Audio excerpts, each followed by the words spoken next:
1-2 வசனங்களை வாசிப்போம்.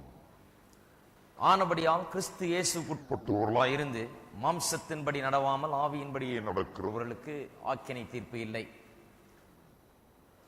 கிறிஸ்து இயேசுவினாலே ஜீவனுடைய ஆவியின் பிரமாணம் என்னை பாவம் மரணம் என்பவர்கள் பிரமாணத்தினின்று விடுதலையாக்கிற்றே.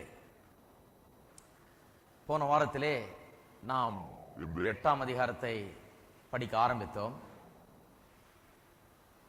ஆரம்பித்த உடனே நான் உங்களுக்கு சொன்னேன், 5ஆம் அதிகாரத்தின் தொடர்ச்சியாகத்தான் நாம் 8ஆம் அதிகாரத்தை படிக்க வேண்டும் என்று. 7ஆம் அதிகாரத்தின் தொடர்ச்சியாக அல்ல, 5ஆம் அதிகாரத்தின் தொடர்ச்சியாக. 5ஆம் அதிகாரத்திலே எப்படி ஒரு மனுஷன் மூலமாக 17ஆம் வசனத்திலே பார்க்கிறோம்.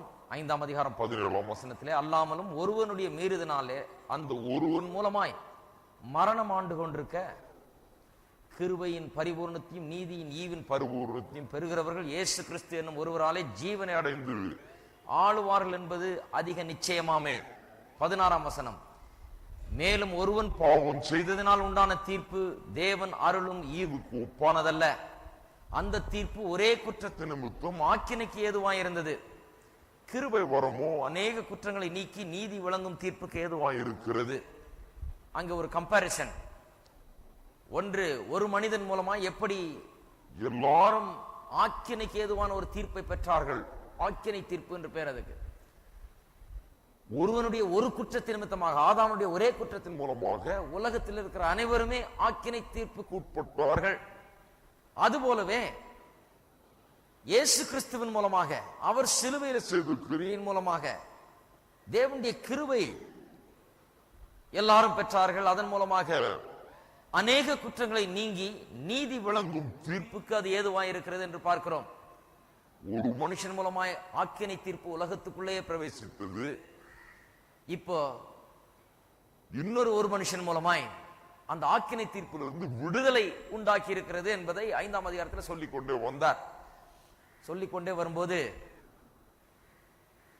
பாவம் பெருகிற இடத்துல கிருபை அதிகம் பெருகும் என்று கடைசி வசனத்தில் சொல்லுகிறார்.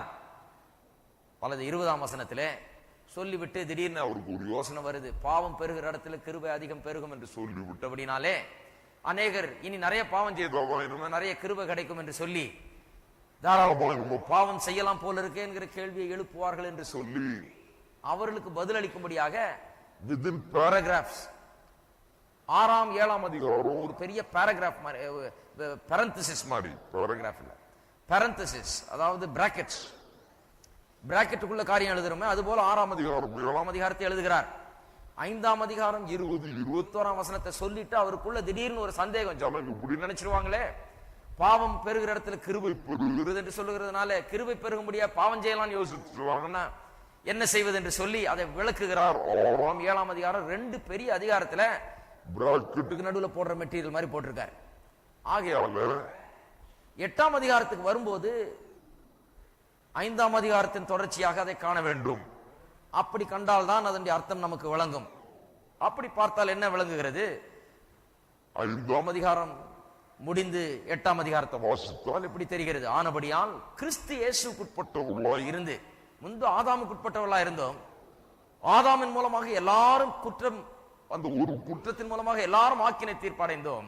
இப்பொழுது கிறிஸ்து இயேசுக்குட்பட்டவர்களாய் இருந்து மாம்சத்தின்படி நடவாமல் ஆவியின் படியே நடக்கிறவர்களுக்கு ஆக்கினை தீர்ப்பு இல்லை. இந்த மாம்சத்தின்படி நடவாமல் ஆவியின்படியே நடக்கிறவர்களுக்கு ஆக்கினை தீர்ப்பு இல்லை என்பது இங்கே சேர்க்கப்பட்டிருக்கிறது.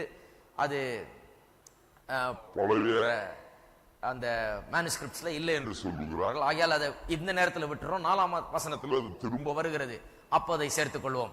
இப்பொழுது கிறிஸ்து இயேசுக்குட்பட்டவர்களாய் இருக்கிறவர்களுக்கு ஆக்கினை தீர்ப்பு இல்லை. அதை மட்டும் பார்த்தோம் போன வாரத்தில். கிறிஸ்து இயேசுக்குட்பட்டவர்களாய் இருக்கிறவர்களுக்கு ஆக்கினை தீர்ப்பு கிடையாது.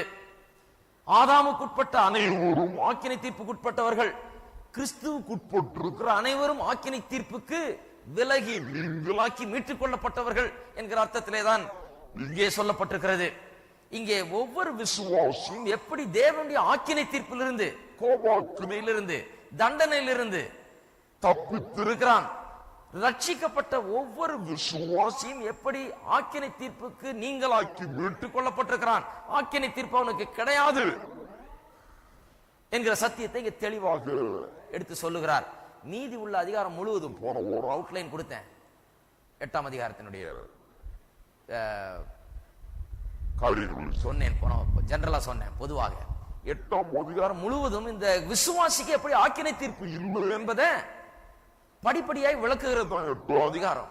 இது ஏன் அவ்வளவு முக்கியம்? இந்த ஒரு வருஷத்துல விசுவாசிக்கு ஆக்கினை தீர்ப்பு இல்லைன்னு சொல்லிட்டு பேசாம 9ஆம் அதிகாரத்துக்கு போயிருக்கலாமே, அவரு அடுத்த மேட்டருக்கு போயிருக்கலாமே.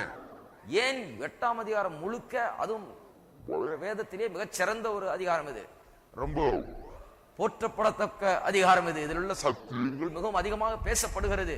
அவ்வளவு பெரிய விளக்கங்களுடைய அதிகாரம் இது. ஏன் இந்த ஒரு காரியத்தை விளக்குறதுக்காக இவ்வளவு பெரிய விளக்கங்கள்லாம் தர வேண்டும்? விசுவாசிக்கு நம்ம ஆக்கினை தீர்ப்பு இல்லைன்னு சொல்லிட்டு போறது அடுத்தது இருக்கலாமே. ஏன் இவ்வளவு பெரிய விளக்கங்கள்? இத்தனை வசனங்கள், 39 வசனங்கள், அதுல 38 வசனத்துல இந்த முதல் வசனத்தை விளக்குகிறார். அவ்வளவுதான். ஏன் அவ்வளவு பெரிய விளக்கம்? ஏனென்றால் ஒரு கிறிஸ்தவ விசுவாசியுடைய சந்தோஷமும் சமாதானமும் நிம்மதியும் இதில் அடங்கி இருக்கிறது. அநேகருக்கு இன்றைக்கு இந்த சத்தியம் விளங்குகிறது இல்ல. இன்றைக்கு கிறிஸ்துவுக்குள்ள இருக்கிறவர்களுக்கு ஆக்கினை தீர்ப்பு இல்லை என்கிறது விளங்குகிறது இல்ல. அநேக பேர் இன்னைக்கு நினைக்கிறாங்க, நான் தேவனுடைய பிரசன்னத்தில் நிற்கும் போது என்ன ஆகுமோ கேட்டிருக்கீங்களோ? விசுவாசியை சொல்றத, தேவனுடைய பிரசன்னத்துக்கு முன்னால ஒரு நாள் போய் நிற்க போறேன், அப்போ எனக்கு மோட்சமோ நரகமோ, அப்போ எனக்கு தண்டனையோ அல்ல பாராட்டோ, கிரீடமோ அல்லது பெரிய தண்டனை ஏதோ கிடைக்க போகிறதோ அப்படிங்கிற சந்தேகத்தில் வாழ்ந்து கொண்டிருக்கிறார்கள். கிறிஸ்தவ வாழ்க்கை முழுவதும் இந்த ஆக்கினை தீர்ப்பு இல்லை என்கிற சத்தியத்தை புரிந்து கொள்ளாமலே ஏதோ ஒரு ஆக்கினை தீர்ப்பு தங்களுக்கு வரப்போகிறது, தங்களுடைய குறைகள் நிமித்தம், தங்களுடைய பலவிதமான வாழ்க்கையின் குறைகள் நிமித்தம், பாவங்கள் நிமித்தம் ஏதோ ஆக்கினை தீர்ப்பு தங்களுக்காக காத்து கொண்டிருக்கிறது என்கிற ஒரு நிலையிலே தான் வாழ்ந்து கொண்டிருக்கிறார்கள். ஆகையால தான் சந்தோஷமா வாழ முடியல, ஆவிக்குரிய வாழ்க்கையில சிறந்து ஒழுங்க முடியல, துதிக்க முடியல, ஸ்தோத்தரிக்க முடியல, ஜெபிக்க முடியல, வேதத்தை வாசிக்க முடியல, முன்னேறி செல்ல முடியல. ஏனென்றால் தங்களுக்குள்ள ஏதோ ஒரு குறை இருக்கிறது. ஆகியனால் ஆக்கினை தீர்ப்பு என்கிற எண்ணத்தோடு என்னை பார்க்கிறோம். அப்படி பார்க்கும்போது எப்படி நான் அவரோட அனுபவிக்க முடியும், அவரை எப்படி ஸ்தோத்தரிக்க முடியும், அவரோட சந்தோஷமா இருக்க முடியும், மகிழ்ந்து களி வர முடியும் என்கிற எண்ணம் தான் கிறிஸ்தவ வாழ்க்கையின் முன்னேற்றத்துக்கும் சந்தோஷத்துக்குமே தடையாயிருக்கிறது. ஆகையால் தான் இது இவ்வளவு அதிகமாக விளக்க வேண்டிய அவசியமா இருக்கிறது. இப்ப 2ஆம் அதிகாரத்தை பார்க்க போறோம். 2ஆம் அதிகாரத்துல முதல் படியாக இதை விளக்குகிறார். ஒவ்வொரு விசுவாசிக்கும் ஆக்கினை தீர்ப்பு இல்லை என்கிறதற்கு முதல் விளக்கம் 2ஆம் அதிகாரத்தில் இங்கே கொடுக்கிறார். இந்த 2ஆம் அதிகாரத்தில் என்ன சொல்லுகிறார்? ஏன் ஆக்கினை தீர்ப்பு இல்லையாம்? கிறிஸ்து இயேசுவினாலே ஜீவனுடைய ஆவியின் பிரமாணம் என்னை பாவம் மரணம் என்பவரின் பிரமாணத்தினின்று விடுதலை ஆக்கிற்றே. அந்த ஆக்கிற்றே என்கிறது ஆங்கிலத்துல ஃபார் ஆரம்பிக்குது. For the law of the spirit of life in Christ Jesus has set me free from the law of sin and death. அதான் அந்த ஃபார் என்கிற வார்த்தை, ஆக்கிற்றே என்கிற வார்த்தை முதல் வசனத்தோட அதை கனெக்ட் பண்ணுது. ஏன் ஆக்கினை தீர்ப்பு இல்லை விசுவாசிக்கு? ஏன் ஒரு விசுவாசி எனக்கு ஆக்கினை தீர்ப்பு இல்லை என்கிறதுல நிச்சயமா இருக்க முடியும்? ஏன் சந்தோஷமாய் அவன் தேவனோடு தன்னுடைய உறவை அனுபவிக்க முடியும்? ஏன் மகிழ்ச்சியோடு தேவனோடு மகிழ்ந்து கழிவுற முடியும்? ஏன் நிம்மதியாக இந்த உலகத்தை வாழ முடியும்? ஏன் ஆக்கினை தீர்ப்பு இல்லை என்று முழுமையாக விசுவாசிக்க முடியும் என்று சொன்னால், இயேசு கிறிஸ்துவினாலே உண்டாயிருக்கும் ஜீவனுடைய ஆவியின் பிரமாணம் என்னை பாவம் மரணம் என்பவைகளின் பிரமாணத்திலிருந்து விடுதலை ஆக்கினபடியால் எனக்கு ஆக்கினை தீர்ப்பு இல்லை என்கிற நிச்சயத்தோடு நானே வாழ முடியும் என்று சொல்லுகிறார். அப்ப என்ன சொல்லுகிறார் என்பதை நன்றாய் நாம் புரிந்து கொள்ளும் இதனுடைய விளக்கத்தை. இதுல இருந்து 2 பெரிய தவறான உபதேசங்கள் கிளம்பி விசுவாசிகளை இந்த உலகத்திலே இன்றைக்கு பாதித்திருக்கிறது. மிகப்பெரிய தவறான உபதேசங்கள் 2. முதலாவது தவறான உபதேசம் என்று என்னவென்று சொன்னால், அவர்கள் இந்த வசனத்தை எப்படி வாசிக்கிறார்கள் என்று சொன்னால், பாவம் மரணம் என்பவரின் பிரமாணத்திலிருந்து எனது விடுதலை ஆக்கிற்று என்று சொல்லி இருக்கிறது இல்லையா, அதை எடுத்துக்கொண்டு நான் பாவத்திலிருந்து முற்றிலுமாய், அதாவது முற்றிலுமாய் விடுதலை ஆகிவிட்டேன். அதாவது முற்றிலுமாய் விடுதலை ஆகிட்டேன்னா நல்லா விளங்கிக்கணும். முற்றிலுமாய் என்று சொன்னால் அந்த பாவம் என்ன சோதிக்க கூட முடியாது, பாவத்துக்கு எனக்கு சம்பந்தமே கிடையாது, அது என்னிடத்துல வரவே முடியாது, எந்த விதத்திலும் பாதிக்கவே முடியாது, நான் என்ன வேணா செய்யலாம், பாவத்தினால் சோதிக்கப்பட முடியாத நிலையில ஒரு உன்னத நிலைக்கு நான் வந்து விட்டேன் அதுதான் நடந்திருக்கிறது கிறிஸ்தவ ஜீவிதத்தில். ரட்சிப்பில் நடந்தது என்ன?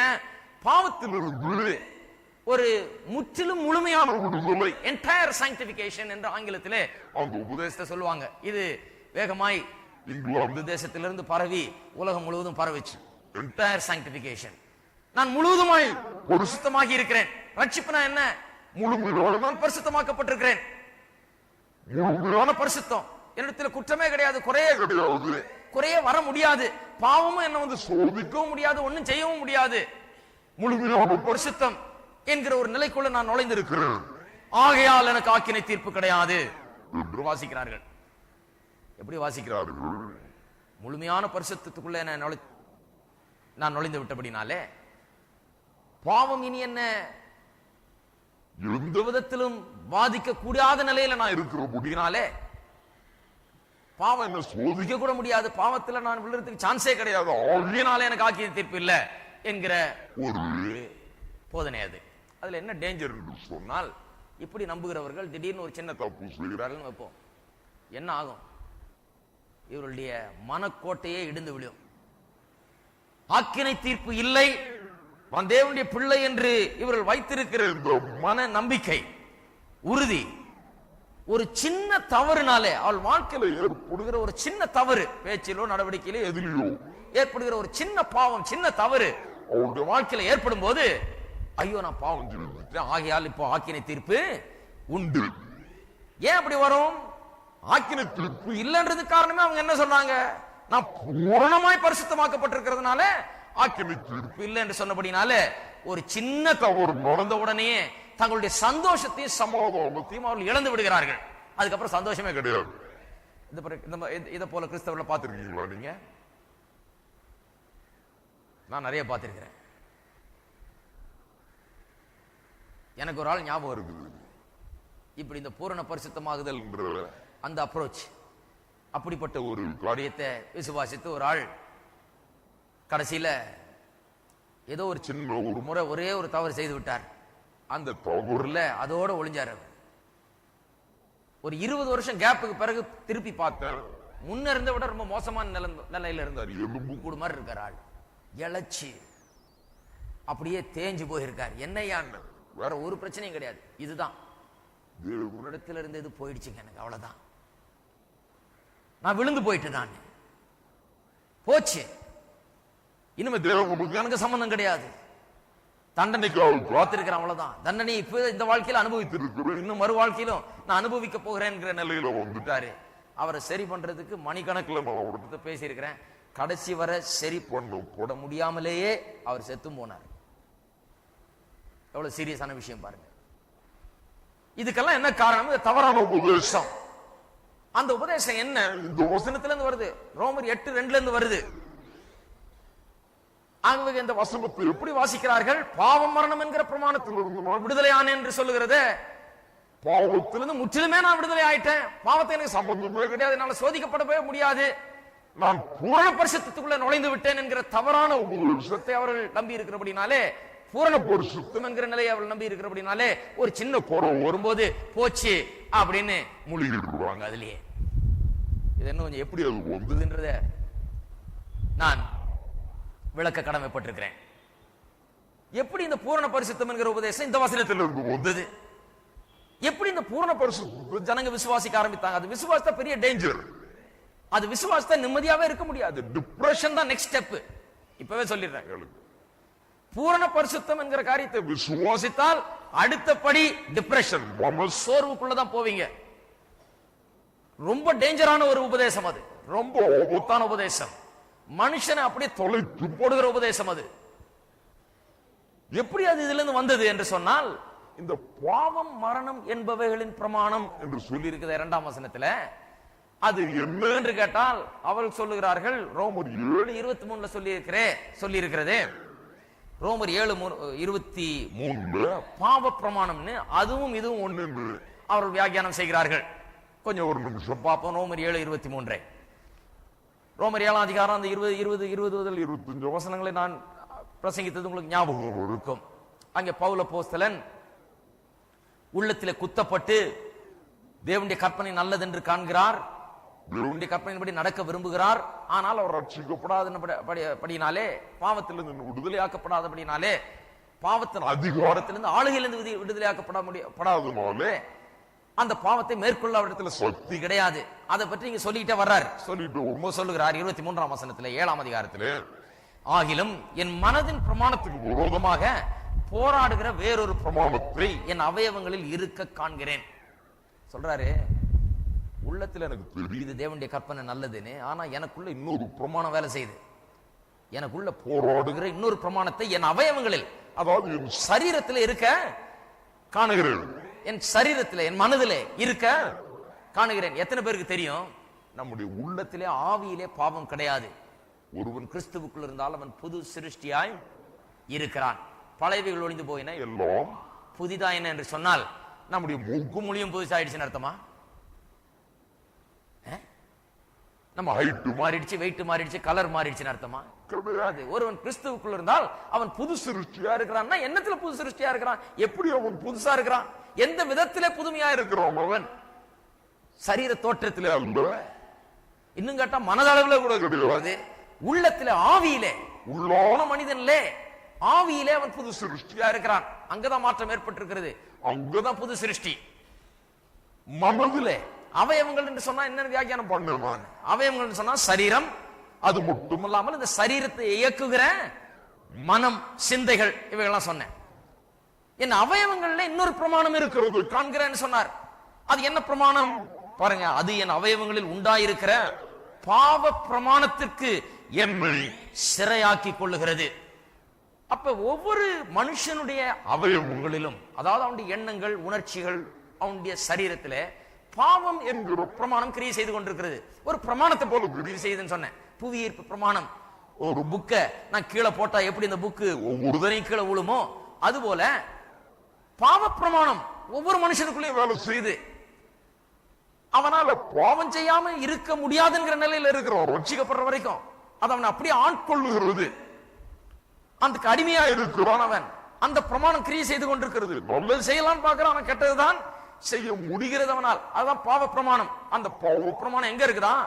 அவயவங்களில் இருக்க காண்கிறேன் என்று சொல்லுகிறார். ரட்சிக்கப்பட்ட பிறகு இந்த பாவ பிரமாணத்துக்கு என்ன ஆகிறது? இந்த பாவ பிரமாணம் எங்க போகிறது? இந்த பாவ பிரமாணம் இனி அவயவங்கள் இல்லையா? ரட்சிக்கப்பட்ட மனுஷனுக்கு, புதிதாக பிறந்த மனுஷனுக்கு இனி அந்த பாவ பிரமாணம் கிடையாதா? அது கிரியை செய்யவில்லையா? அது அவனுடைய அவயவங்கள் இல்லையா? தவறான எண்ணங்களும் உணர்ச்சிகளும் எழும்புகிறது இல்லையா? ஜாக்கிரதையா கேளுங்கள். இல்லன்னு சொன்னா பெரிய இன்னைக்கு சாயந்தரம் டிப்ரெஷன் வந்துடும். அது வரும்போது, தவறான எண்ணங்கள் வரும்போது, உணர்வுகள் வரும்போது, தவறான செய்கைகள் காணப்படும் போது, ஐயோ இது எங்கிருந்து வந்தது, நான் விழுந்துட்டேன் போல இருக்கு, இதெல்லாம் இருக்கக்கூடாது, நான் ரட்சிக்கப்பட்டவன் ஆச்சு, இது எப்படி வந்தது, இது எப்படி வந்ததுன்னா அப்ப பிசாசு எனக்குள்ள இருக்கிறான், பாவம் எனக்குள்ள இருக்குது, நான் அவ்வளவுதான் பாவத்துக்கு அடிமை அப்படின்ற முடிவுக்கு வந்து விடுகிறோம். ரட்சிக்கப்பட்ட ஒரு விசுவாசிக்கு அவனுடைய வாழ்க்கையில இந்த பாவ பிரமாணம் அவனுடைய அவயவங்கள்ல இருக்குதா இல்லையா? வேதம் சொல்லுகிறது இருக்கிறது. பாவ பிரமாணம் அவனுடைய உள்ளத்தில் இல்ல, உள்ளான மனிதன்ல இல்ல, அவனுடைய ஆவியில பாவி கிடையாதவன்.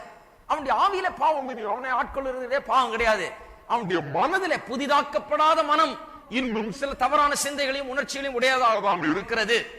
சரீரம் அவனை பாவத்துக்கு ஏவுகிற ஒன்றாய் இருக்கிறது. இதுதான் மனுஷனுடைய இந்த பரிசுத்தமாகுதல் என்ற பிரச்சனை. ரட்சிக்கப்பட்ட இப்ப பரிசுத்தத்துல நான் ஜீவிக்கணும்னு சொல்றாங்களே, அதுதான். ரட்சிக்கப்பட்டதுனால ஆட்டோமேட்டிக்கா பரிசுத்தம் ஆகிவிட்டோம் என்ற அர்த்தம் கிடையாது. ரட்சிக்கப்பட்டு விட்டோம், ஆனால் பரிசுத்தம் ஆகுதலில் ஜீவிக்க வேண்டும் என்றால், அந்த பரிசுத்தம் ஆகுதல் நடைமுறையில் வர வேண்டும் என்றால் மனது புதிதாக்கப்பட வேண்டும். பாவத்தை நாம் வெறுத்து ஒதுக்கி தள்ள வேண்டும். மாட்டேன் என்று சொல்ல வேண்டும். அதெல்லாம் படித்தோம் இல்லையா? அவை உங்களுக்கு ஒப்பு கூடாதிருங்கள், பாவத்துக்கு அடிமையாய் ஒப்பு கூடாதிருங்கள், இதெல்லாம் படித்தோம். அப்ப அவயவங்களிலே பாவம் இருக்கிறது. மனுஷனுடைய சரீரத்திலேயும் அவனுடைய மனதிலேயும் பாவம் இன்னும் அவனுக்கு உள்ள இல்ல. இந்த லெவல்ல அவனுக்கு அவனிடத்தில் அது இருந்து கொண்டு அவனை எப்போதெல்லாம் இழுக்கலாம் என்று பார்த்து கொண்டிருக்கிறது. நாம் ஒரு மனுஷன் பாவத்திலிருந்து முற்றிலுமாய் விடுதலை விட்டான், இனி பாவம் அவனை சோதிக்கவே சோதிக்காது, அவனை பாதிக்கவே பாதிக்காது, எந்த விதத்திலும் அவன் பாவத்துக்கு பயப்பட வேண்டியதில்லை போதிக்கிறது இல்லை. நன்றாய் தெரிந்து வைத்துக் கொள்ளுங்கள். அப்படி போதித்தால் தவறான போதனை. நாம் என்ன போதிக்கிறோம்? முன்ன பாவத்துக்கு அடிமையா இருந்தோம், பாவத்துல கட்டப்பட்டிருந்தோம், பாவத்தின் ஆளுகைக்குள்ளாக இருந்தோம், பாவத்தை தவறு வேற எதையும் செய்ய முடியாத நிலையில இருந்தோம். இன்றைக்கு அந்த பாவத்தின் அடிமைத்தனம், ஆளுகை, அதனுடைய கட்டு, அதிலிருந்து விடுதலை ஆக்கப்பட்டிருக்கிறோம். இப்ப பாவம் வந்து நம்ம சோதிக்கும் போது சோதிக்குது. இப்ப பாவம் வந்து நம்ம தாக்க முயற்சிக்கும் போது, கவர்ச்சிக்கும் போது அது செய்யுது. நாம் பாவத்துக்கு அடிமைகளா இல்லாத காரணத்தினால், அதுல கட்டப்பட்டவர்களா இல்லாத காரணத்தினால், அதனால் ஆளப்படாத காரணத்தினால் நமக்கு இப்போ பாவத்தை செய்ய மாட்டேன் என்று சொல்லக்கூடிய திறமை நமக்கு இருக்குது. அவ்வளவுதான் போதிக்கிறோம். நம்ம நல்லா விளங்குச்சு அவங்களுக்கு? பாவத்தின் ஆளுகை, கட்டு, அதன் அதிகாரம், அதிலிருந்து விடுதலை ஆக்கப்பட்டிருக்கிறோம். இப்ப ஒரு புதிய நிலையில இருக்கிறோம். பாவம் இப்ப வருது, இப்ப நம்ம சோதிக்குது. முன்ன சோதிக்கும் போது அந்த கட்டு, ஆளுகை, அதன் அதிகாரத்துக்கு கட்டுப்பட்டவர்களா இருந்தபடினால நம்மால போ நான் செய்ய மாட்டேன், நான் சரீரத்தை ஒப்பு கொடுக்க மாட்டேன்னு சொல்ல முடியல. அந்த நிலையில இல்ல நம்ம. இப்போ போ நான் செய்ய மாட்டேன், நான் இணங்க மாட்டேன், எனக்கும் பாவத்துக்கும் இனி சம்பந்தம் கிடையாது, நான் அது செய்ய மாட்டேன், அதுல இறங்க மாட்டேன்னு சொல்லக்கூடிய அளவுக்கு நாம் மாற்றப்பட்டிருக்கிறோம். அப்படித்தான் போதிக்கிறோம். அப்படித்தான் விசுவாசி இன்றைக்கு இருக்கிறான். விசுவாசி பாவத்தின் ஆளுகை, அதன் அதிகாரம், அதன் வல்லமையிலிருந்து விடுதலையாக்கப்பட்டிருக்கிறான் என்று சொன்னா அதுதான் அர்த்தம். என்ன அர்த்தம்? இனி அவன் கட்டப்பட்டவன் இல்ல, அதனுடைய ஆளுகை கீழாக இல்ல, அதனுடைய அதிகாரத்துக்கு கீழாக இல்ல. ஆகையால பாவத்துக்கு நோன்னு சொல்ல முடியும், அவனால சொல்லக்கூடிய நிலையில இருக்கிறான். முன்ன ரட்சிக்கப்படும் முன்னாக அவன் அப்படிப்பட்ட நிலையில் இல்லை. அப்ப பாவம் வருது, பாவம் கவர்ச்சிக்கிறது. த மோஸ்ட் ஹெல்தி டாக்டர் இதுதான். இல்லைன்னா பிரச்சனை வந்துடும். பாவம் வருகிறது, பாவம் சோதிக்கிறது, நம்முடைய அவயவங்களை கொண்டு, நம்முடைய சிந்தையை கொண்டு, நம்முடைய உணர்ச்சிகளை கொண்டு, நம்முடைய சரீரத்தை கொண்டு நம்ம ஆட்கொள்ள பார்க்கிறது, நம்மளை திருப்பி நுழைய பார்க்கிறது, நம்ம செய்ய வைக்க பார்க்கிறது பாவத்தை. ஆனா நாம் இப்போ ஒரு அட்வான்டேஜியஸ் பொசிஷன்ல இருக்கிறோம். நாம் இப்போ முடியாது என்று சொல்லுகிற ஒரு திறமை நமக்கு இப்ப கொடுக்கப்பட்டிருக்கிறது. ஏன்? எப்படி? அதனுடைய அதிகாரத்திலிருந்து விடுதலை ஆக்கப்பட்டிருக்கிறோம், கட்டிலிருந்து விடுதலை ஆக்கப்பட்டிருக்கிறோம், அதனுடைய ஆளுகையிலிருந்து விடுதலை ஆக்கப்பட்டிருக்கிறோம். ஆகையால பாவத்தை எதிர்க்கக்கூடிய சக்தி, அதை மேற்கொள்ளக்கூடிய சக்தி நமக்கு இருக்கிறது. நல்ல தெளிவா புரிந்து கொள்ள வேணும். இதைத்தான் நாம் போதிக்கிறோம். எல்லாரும் இருக்கிறீங்களா? ராமன் சொல்லுங்க, வழங்குச்சா? Fine difference. அதைத்தான் நம்ம போதிக்கிறோம். பாவத்திலிருந்து விடுதலை ஆக்கப்பட்டோம்னா இனிமே பாவமே வராது, கவலையே அப்படியெல்லாம் நினைச்ச ஆளுங்க எல்லாம் செய்திருக்காங்க. ஒரு பெரிய ஸ்தாபனத்தின் தலைவர் இந்த மாதிரி இதெல்லாம் இறங்கியிருக்காரு. அது சொல்றேன் நான் அடுத்து. இப்படி இறங்கினவங்க எல்லாம் விழுந்துதான் இருக்கிறாங்க. பாவம் இனிமே என்ன சோதிக்கவே சோதிக்காது, எனக்கு பாவத்தை பற்றிய பயமே கிடையாது, எனக்கு ஒண்ணுமே இது இல்லை, பாவத்துக்கு எனக்கு இனிமே ஒண்ணுமே சம்பந்தம் கிடையாது, என்கிட்ட வரவே வராது அது அப்படின்றவங்க எல்லாம் சீக்கிரம் கண்டுபிடிச்சிட்டாங்க. அது வந்து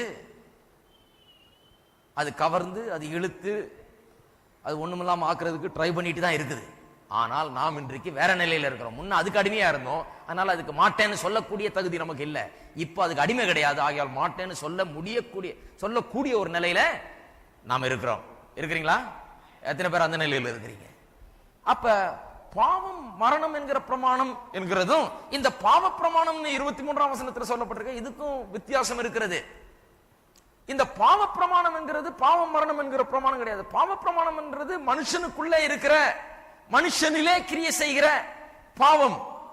பாவம் என்கிற சக்தியை குறிக்கிறது. மனுஷனுடைய அவயவங்கள்ல, சிந்தையில, உணர்வுல, சரீரத்தில் இருந்து கொண்டு அந்த லெவல்ல அவனை தாக்கி கொண்டிருக்கிற இந்த பாவம் என்கிற சக்தி, அதை குறிக்கிறது இந்த பாவ பிரமாணம் 23ஆம் வசனத்திலே. அது என் அவயவங்களில் உண்டாயிருக்கிற பாவ பிரமாணத்துக்கு என்னை சிறையாக்கி கொள்கிறது என்று சொன்னா, எனக்குள்ள என்னுடைய அவயவங்கள்ல கிரியை செய்கிறேன், என் மனதில் கிரியை செய்கிற பாவத்தை குறிக்கிறது. அது பாவமும் மரணமும் என்கிற பிரமாணம்னா அது வேற. அது என்னென்று விளக்குகிறேன். இவர்கள் 23ஆம் வசனத்துல சொல்லி இருக்கிறது தான் 2ஆம் வசனத்திலே சொல்லி இருக்கிறது என்று நம்புகிறபடினாலே 2ஆம் வசனத்துல என்ன சொல்லி இருக்குன்னு நினைக்கிறாங்க? பாவ பிரமாணத்திலிருந்து விடுதலை ஆயிட்டேன் நானே, இனிமே பாவம் என்னல கிரியை செய்யறதே கிடையாது, பாவம் என்ன அவயவங்களில் கிரியை செய்யவே முடியாது, அதிலிருந்து விடுதலை ஆயிட்டேன்னு நினைத்துக் கொள்கிறார்கள். அதிலிருந்து விடுதலை ஆகல, பாவம் மரணம் என்னும் பிரமாணத்திலிருந்து விடுதலை ஆகியிருக்கிறோம். அது என்னன்னு சொல்றேன். சோ இது ஒரு பெரிய ஒரு தவறான உபதேசம். அது என்ன உபதேசம்? என்டையர் சாங்டிபிகேஷன், பூரண பரிசுத்தமாகுதல். ரொம்ப ஆபத்தான உபதேசம். இதுல மாட்டினா தினந்தோறும் டிப்ரெஷன். கிறிஸ்தவங்கெல்லாம் சிலர்லாம் பார்த்துருக்கீங்களா? இருப்பாங்க, ரொம்ப அப்படியே என்னத்தையோ இழந்தவர்கள் போல இருப்பாங்க. நல்ல பெரிய பரிசுத்தம் பேசுற சபையில தான் வருவாங்க. ஆனா முகத்துல ஒரு சந்தோஷம் இருக்காது, வாழ்க்கையில ஒரு சந்தோஷம் இருக்காது, நிம்மதி இருக்காது. அப்படிப்பட்ட விசுவாசிகளை பார்த்தீங்கன்னா அதுக்கு பின்னால ஒரு உபதேசம் இருக்குது, அது புரிந்து கொள்ளணும். ஏன் இவ்வளவு போதிக்கிறோம்? அப்படிப்பட்ட ஆட்கள் நான் வாழ்நாள் முழுக்க அப்படிப்பட்ட ஆட்களை பார்க்க அப்படியே கடிச்சு கொந்திடுற மாதிரி இருப்பாங்க ஆட்கள். கோபம் உள்ள, ஒரு ஃப்ரஸ்ட்ரேஷன் உள்ள, ஒரு ஆழ்ந்த ஒரு டிசப்பாயின்மெண்ட். என்னால ஆவிக்குரிய ஜீவியத்தை வாழ முடியல, எவ்வளோ ட்ரை பண்றேன், முடிவு விழுந்து போயிட்டேன் அப்படிங்கிற ஒரு நிலையில அவங்களுக்கு உள்ள ஒரு கோபமும் ஒரு இது அவளை ஆட்கொள்ளுகிற சந்தோஷம் இல்லாத ஒரு நிலைமை. நான் கர்த்தருடைய பிள்ளை, தேவனுடைய தகப்பன், என்னுடைய பாவங்கள்லாம் இயேசுவின் ரத்தத்தால் கழுவப்பட்டிருக்கிறது, நான் அவருடைய குடும்பத்தில் இருக்கிறேன், என்னுடைய தகுதி இல்லை அவருடைய தகுதி எனக்கு கொடுக்கப்பட்டு, இப்படி எல்லாம் அவங்க சிந்தித்து கூட பார்க்கறது கிடையாது. இருப்பாங்க ஆட்கள். அது ஏன்னா அதுக்கு பின்னாலே இப்பேற்பட்ட ஒரு தவறான உபதேசம் இருக்கிறது. இதை நல்லா புரிந்து கொள்ளணும். இன்னொரு தவறான உபதேசம் என்ன? அது என்னன்னு சொன்னால், அவர்கள் என்ன நினைக்கிறாங்க, முதல்ல ரட்சிக்கப்படுகிறோம், அதன் பிறகு ஒரு இரண்டாவது இன்னொரு அனுபவத்தை பெறுகிறோம், ஒரு செகண்ட் எக்ஸ்பீரியன்ஸ். அந்த செகண்ட் எக்ஸ்பீரியன்ஸ் என்ன? பாவத்திலிருந்து விடுதலை பெறுகிற ஒரு இரண்டாவது அனுபவம். இது எங்க இருந்து பிடிச்சாங்கன்னு தெரியல. பாவத்திலிருந்து விடுதலை பெறுகிற ஒரு இரண்டாவது அனுபவத்தை நாம் பெறுகிறோம். அப்படி இரண்டாவது அனுபவத்தை பெறும்போதுதான் நாம் ஆக்கினை தீர்ப்பு இல்லைன்னு சொல்ற நிலையில வர்றோம். அப்ப அவங்க எப்படி இந்த வசனத்தை வாசிக்கிறாங்க? கிறிஸ்து இயேசுவுக்கு உட்பட்டவர்களா இருக்கிறவர்களுக்கு ஆக்கினை தீர்ப்பு இல்லைன்னு வாசிக்கிறது இல்லை. அவங்க ரட்சிக்கப்பட்டு அதுக்கப்புறம் இந்த இரண்டாவது ஸ்டேஜுக்கு வந்தவர்களுக்கு ஆக்கினை தீர்ப்பு கிடையாது, பாவத்தை மேற்கொள்ள முடியும் என்கிற ஸ்டேஜுக்கு வர்றவர்களுக்கு ஆக்கினை தீர்ப்பு கிடையாது என்று வாசிக்கிறார்கள். இதுவும் பெரிய டேஞ்சர். இந்த உபதேசமும் இந்த இரண்டாவது எக்ஸ்பீரியன்ஸுக்கு வந்த பிறகுதான் ஆக்கினை தீர்ப்பு இல்லை என்று வாசிக்கிறவர்கள் அப்படி வாசித்து அதை போதிக்கும் போது என்ன ஆகிறது?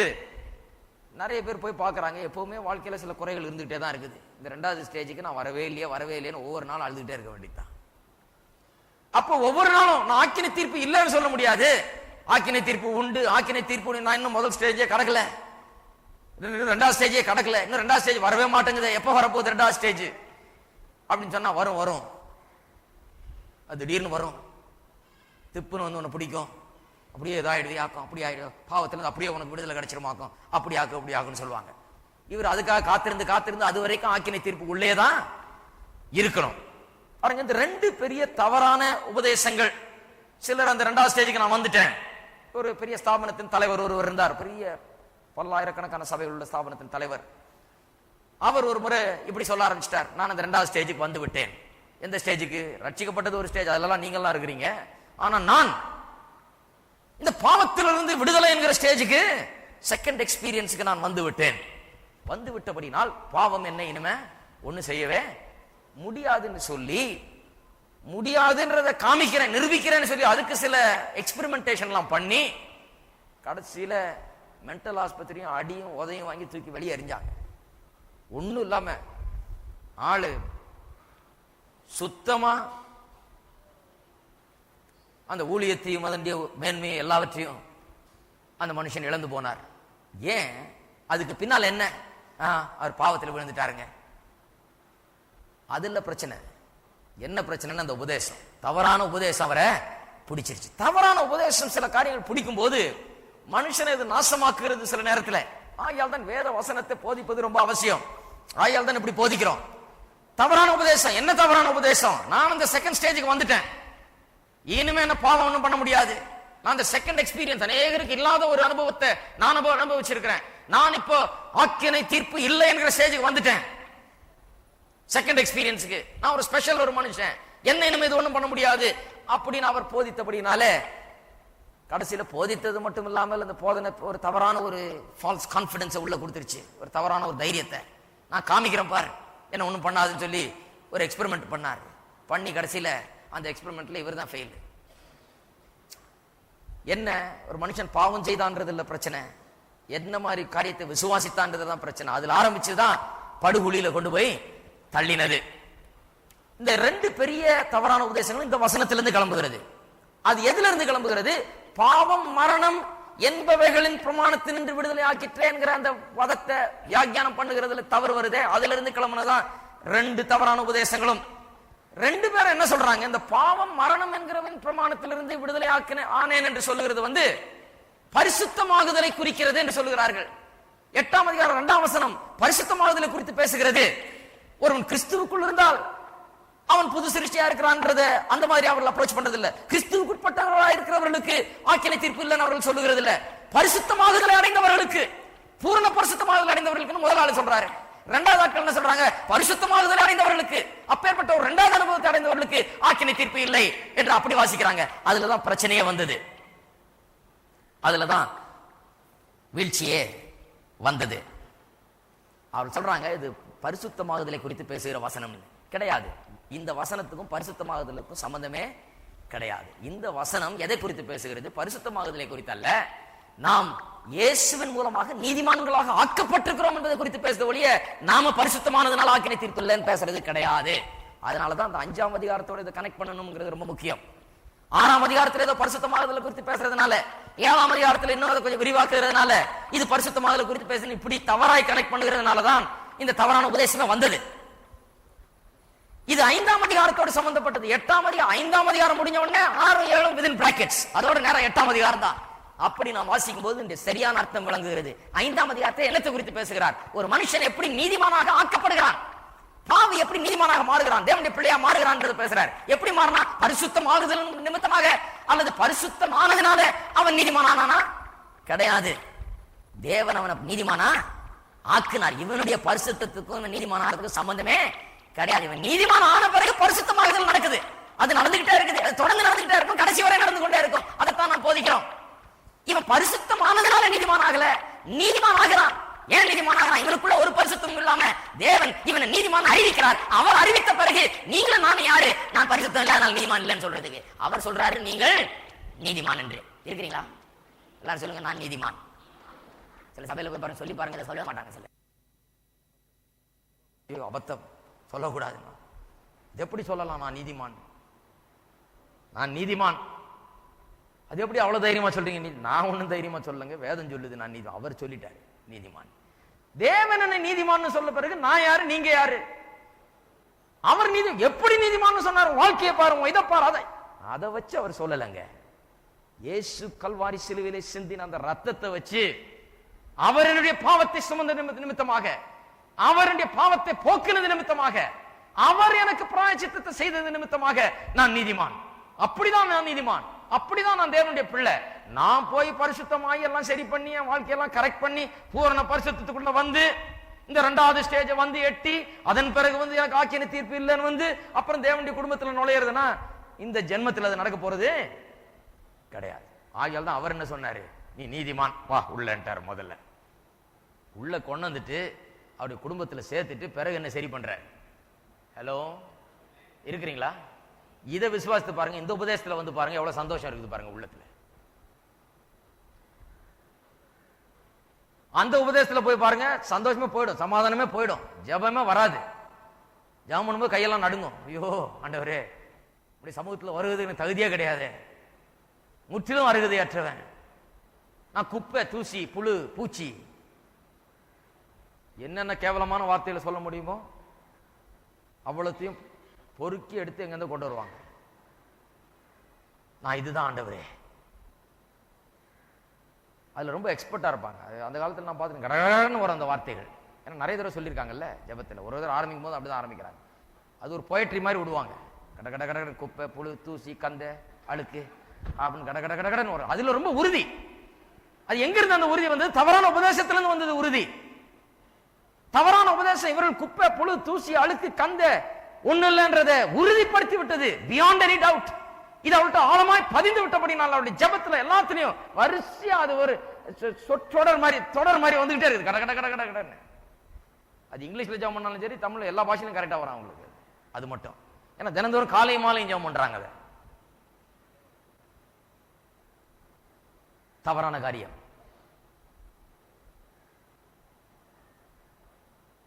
இது ஏன் தவறு என்பதை காமிக்கிறேன் பாருங்க. இவங்க சொல்றது போல பாவ பிரமாணத்திலிருந்து தான் நான் விடுதலை ஆனேன்னு சொன்னா, அதாவது பாவம் என்கிற பிரமாணம் என்னுடைய வாழ்க்கையில கிரியை செய்யறதே கிடையாது, என்னுடைய அவயவங்கள்ல என்னுடைய சரீரத்தில் இனி கிரியை செய்யறதே கிடையாது என்று அப்படி நான் சொல்ல ஆரம்பித்தால் நான் ஆக்கினை தீர்ப்பு இல்லை என்று சொல்லுகிற அந்த நிலைக்கு வருவதற்கு பரிசுத்தமாகுதல் அவசியமாய் விடுகிறது. அது முதல் காரணம். அது அவசியமாகிறதுன்னு சொன்னா ஆக்கினை தீர்ப்பு இல்லை என்ற நிலைக்கு நான் வரவே முடியாது. சந்தோஷத்தை சமாதானத்தை நான் பெறவே முடியாது. பாருங்க, பரிசுத்தமாகுதலுக்கும் ஆக்கினை தீர்ப்பு இல்லைக்கும் அப்போ சம்பந்தமே கிடையாது. ஆக்கினை தீர்ப்பு எப்படி உண்டானது? ஒரு மனுஷன் மூலமாக, அவனுடைய குற்றத்தின் மூலமாக எல்லாருக்கும் ஆக்கினை தீர்ப்பு. எல்லாரும் குற்றவாளிகள் என்று தீர்க்கப்பட்டார்கள் தேவனுடைய சமூகத்திலே. எல்லாரையும் பாவிட்டார் தேவன். எப்படி? ஆதாம் செய்த ஒரு பாவத்தினாலே. அதுக்கு ஆப்போசிட் என்ன? இந்த ஆக்கினை தீர்ப்பு ஆப்போசிட் என்ன? ஒரு மனுஷனுடைய நீதி நிமித்தமாக எல்லாரையும் நீதிமான் என்று தேவன் அறிவித்து விடுகிறார். ஆக ஆக்கினை தீர்ப்புன்றதுக்கு ஆப்போசிட் என்ன? சாங்டிபிகேஷன் இல்ல. ஆக்கினை தீர்ப்புன்றதுக்கு ஆப்போசிட் எதிர்மறையான வார்த்தை பரிசுத்தமாகுதல் இல்ல, நீதிமானாக்கப்படுதல். முன்ன ஆக்கினை தீர்ப்பு இருந்தது, இப்ப பரிசுத்தமாகுதல் இருக்குதுன்னு சொல்றது கிடையாது. முன்ன ஆக்கினை தீர்ப்பு இருந்தது, இப்பொழுது நீதிமானாக்கப்பட்டிருக்கிறேன். முன்ன ஆக்கினைக்குள்ளாக தீர்க்கப்பட்டு குற்றவாளி என்று அறிவிக்கப்பட்டேன், இப்பொழுது நான் நீதிமானாக்கப்பட்டு நீதிகரிக்கப்பட்டு நீதிமான் என்று அறிவிக்கப்படுகிறேன். பரிசுத்தமாகுதல் இங்க வராது, அது அதுக்கப்புறம் வரும். வேதத்தில் எங்கேயுமே பரிசுத்தமாகுதல் மூலமாக நாம் நீதிமான்களாக்கப்படுகிறோம் என்று எங்கேயுமே போதிக்கவில்லை. பரிசுத்தமாகுதல் மூலமாக ஆக்கினை தீர்ப்பிலிருந்து விடுதலை ஆகிறோம் என்று வேதம் எங்கேயுமே நமக்கு போதிக்கிறது கிடையாது. ஆகையால இவர்கள் போதிக்கிற மாதிரி நான் பரிசுத்தமாகுதலை அடைந்தபடினாலே, முற்றிலும் பூரண பரிசுத்தம் பெற்றதுனால, அல்லது இரண்டாவது ஸ்டேஜை அடைந்து விட்டபடினாலே எனக்கு ஆக்கினை தீர்ப்பு இல்லை என்று சொல்லி வாசிப்போம் என்றால், பரிசுத்தமாகுதல் ரிக்குவயர்மெண்ட் ஆயிடுது ஆக்கினை தீர்ப்பு இல்லை என்கிற நிலைக்கு வருகிறதற்கு. பரிசுத்தமானாதான் ஆக்கினை தீர்ப்பு இல்லை என்று சொல்ல முடியும் என்று ஆகிறது. அது போல ஒரு வீழ்ச்சி ஒரு மனுஷனுக்கு ஆவிக்குரிய ஜீவிதத்தில் இருக்க முடியாது. இரண்டாவது காரியம், ஏன் அது தவறு என்று சொல்லுகிறோம்? இங்க பவுல் அப்போஸ்தலன் 8ஆம் அதிகாரம் 2ஆம் வசனத்துல ஒரு இரண்டாவது விசுவாசியின் வாழ்க்கையில் நடக்க போகிற இரண்டாவது அனுபவத்தை குறித்து பேசவில்லை. சில விசுவாசிகளுக்கு கிடைக்கக்கூடிய ஒரு இரண்டாவது விசேஷித்த அனுபவம் அப்படி நீங்க சொல்லப்படவில்லை. அதை சொல்லப்படாது மட்டுமல்ல, இம்ப்ளை கூட பண்ணல, அதை மறைமுகமாக கூட சொல்லி வைக்கவில்லை. அது அங்க கிடையவே கிடையாது. இது இரண்டாவது அனுபவமே இங்க வரல. ஒரு விசுவாசிக்கு நடக்க போகிற அனுபவம் இது ஆக்கினை தீர்ப்பு இல்லை என்று சொல்லுகிற ஒரு லெவல், ஒரு கண்டிஷன், ஒரு நிலை. ஒரு விசுவாசி எனக்கு இனி ஆக்கினை தீர்ப்பு இல்லை என்று சொல்லுகிற நிலைக்கு இனிமே வருவான்னு கூட போதிக்கலங்க. ஒவ்வொரு விசுவாசியும் அந்த நிலையில தான் இருக்கிறான் என்று போதிக்கிறார். பெரிய வித்தியாசம் பாருங்க. ஒரு விசுவாசி இரண்டாவது அனுபவத்தை ஒன்ன பெற்று இந்த நிலைக்கு வருவான்னு போதிக்கல. சில விசுவாசிகள் இந்த நிலையை அடைவார்கள் என்று போதிக்கல. விசுவாசிகளுக்கு இனி நடக்க போகிற ஒரு காரியம் இது, ஆக்கினை தீர்ப்பு இல்லை என்றது சில விசுவாசிகளுக்கு இனிமே நடக்க போகிற காரியம் என்று போதிக்கல. ஒவ்வொரு விசுவாசியும் கிறிஸ்துவுக்கு உட்பட்டவர்களா இருக்கிறவர்களுக்கு ஆக்கினை தீர்ப்பு இல்லை என்று ஒவ்வொரு விசுவாசியை குறித்தும் இங்கே போதிக்கப்பட்டிருக்கிறது. இன்னும் கேட்டா அது ஏரிஸ்ட் டென்ஸ் உபயோகப்படுத்தப்பட்டிருக்கு. முந்தைய சொன்ன இல்லையா, ஏரிஸ்ட் டென்ஸ் என்று சொன்னால் பாஸ்ட் டென்ஸை விட ரொம்ப பலமானது. பாஸ்ட் டென்ஸ்னா முன்ன எப்போ நடந்து முடிந்தது என்று கூட சொல்லலாம். கொஞ்சம் காலமா நடந்துட்டு இருந்து முன்ன ஒரு காலத்தில் முடிந்தது என்று சொல்லி. ஏரிஸ்ட் டென்ஸ் என்கிறது இந்த புதிய ஏற்பாட்டு கிரேக்க மொழியில ரொம்ப முக்கியமான ஒரு டென்ஸ். அது மேன்மை என்னன்னா, ஏரிஸ்ட் டென்ஸ் என்னைக்கோ ஒரு காலத்தில் நடக்க ஆரம்பித்து தொடர்ந்து நடந்து கொண்டு முடிந்ததை குறிக்கல, ஒரே ஒரு முறையா தீர்த்து கட்டப்பட்ட ஒரு காரியத்தை குறிக்கிறது. once and forever done, finished in the past. அப்படின்னு சொன்னா ஆக்கினை தீர்ப்பு இல்லை என்கிறது, நான் ஏதோ கிறிஸ்தவ ஜீவித்தை ஆரம்பித்து இயேசுவின் பேரில் விசுவாசத்தை வச்சு கொஞ்ச நாள் அப்படியே வந்துகிட்டு ஆக்கினை தீர்ப்பிலேயே இருந்துகிட்டு அப்புறம் கொஞ்சம் கொஞ்சமா பரிசுத்தமாகி அப்புறம் ஏதோ ஒரு 5 வருஷத்துக்கு அப்புறம் ஆக்கினை தீர்ப்பு இல்லை என்கிற ஒரு நிலைக்கு வரல. அது பாஸ்ட் டென்ஸ்ல சொல்லலாம். அது ஏரிஸ்ட் டென்ஸ்ல சொல்லப்பட்டிருக்கிறபடினாலே நான் என்னைக்கு ரட்சிக்கப்பட்டனோ அந்த நேரத்தில், அந்த க்ஷணப்பொழுதிலே, அந்த ஒரு வினாடியிலேயே எனக்கு ஆக்கினை தீர்ப்பு இல்லை என்கிற நிலைக்கு அன்னைக்கே வந்துட்டேன். இது கொஞ்ச நாள் நடந்து அப்புறம் வர்ற ஒரு காரியம் இல்ல, ஒன்ஸ் அண்ட் ஃபார் எவர் ஒரே நேரத்தில் நடந்து முடிகிற ஒரு காரியம். அது ஆக்கினை தீர்ப்பு இல்லை. கிறிஸ்துவுக்கு உட்பட்டவர்களா இருக்கிறவர்களுக்கு ஆக்கினை தீர்ப்பு இல்லை. எப்ப நான் கிறிஸ்துவுக்குள்ள வந்தேன், நான் முன்ன ஆதாமுக்குள்ள இருந்தேன், என்றைக்கு கிறிஸ்து எனக்காக மரித்தார் என்று கிறிஸ்துவின் பேரில் விசுவாசத்தை வைத்தேனோ அன்றைக்கே அந்த க்ஷணப்பொழுதிலேயே எனக்கு ஆக்கினை தீர்ப்பு இல்லை. எத்தனை பேர் சொல்லுங்க எனக்கு ஆக்கினை தீர்ப்பு இல்லை? கையை வச்சு சொல்லுங்க எனக்கு ஆக்கினை தீர்ப்பு இல்லை. கிறிஸ்துவுக்குள்ளா இருக்கிற எனக்கு, கிறிஸ்துவுக்குள்ளா இருக்கிற எனக்கு, ரட்சிக்கப்பட்ட எனக்கு ஆக்கினை தீர்ப்பு இல்லை. எப்போ இல்லை? ஒரு 5 வருஷமா ஆச்சுங்க. ஆக்கின தீர்ப்புலயே இருந்துகிட்டு இருந்தேன், அப்புறம் இப்பதான் இல்ல என்ற நிலைக்கு கிடையாது. அப்பவே இல்லை, அன்னைக்கே முடிஞ்சு போச்சு.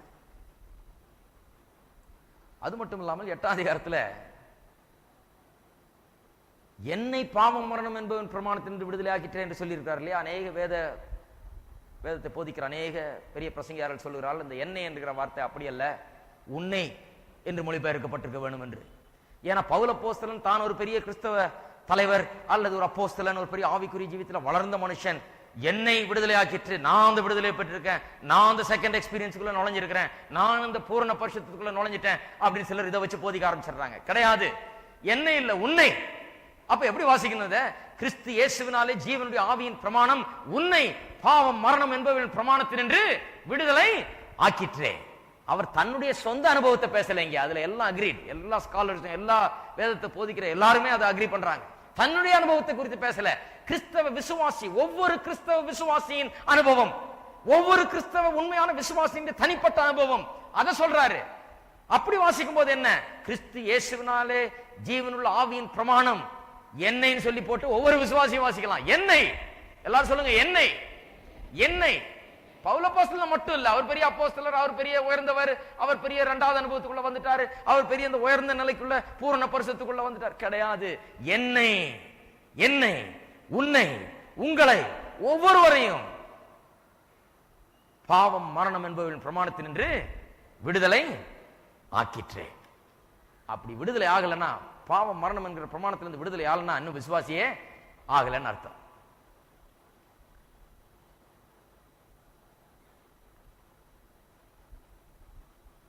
ரொம்ப முக்கியம் இது புரிந்து கொள்வது. அப்படின்னு சொன்னா இந்த பாவம் மரணம் என்பவரின் பிரமாணம் என்ன பிரமாணம், என்னத்தை குறிக்கிறது? பாவ பிரமாணத்தை குறிக்கவில்லை என்று சொல்லிட்டேன். பாவம் என்கிறது நமக்குள்ள இருக்கிற அல்லது நம்மளை கிரியை செய்கிற பாவம், நம்முடைய அவயவங்களிலே நம்முடைய சரீரத்திலே நம்மை சோதித்து நம்மை கவர்ந்து இழுத்து நம்ம பாவத்துக்குள்ளா தள்ளுகிற அந்த பாவ சக்தி இருக்குதே, அதை குறிக்கல பாவம் மரணம் என்பவர்களின் பிரமாணம் என்று சொல்லும் போது. 2ஆம் வசனத்திலே பாவம் மரணம் என்பவைகளின் பிரமாணத்தினின்று என்னை விடுதலை ஆக்கிற்றேன் என்று சொல்லுகிறாரே, அது பாவ பிரமாணம், நமக்குள்ள கிரியை செய்கிற பாவத்தின் சக்தி, அதை குறிக்கல. பாவம் மரணம் என்பவைகளின் பிரமாணம் என்றால் எதை குறிக்கிறது? எதை குறிக்கிறது என்பதை இப்பொழுது நாம் தெளிவாக பார்ப்போம். பாவம் மரணம் என்பவர்களின் பிரமாணம் தேவனுடைய கற்பனைகளை குறிக்கிறது.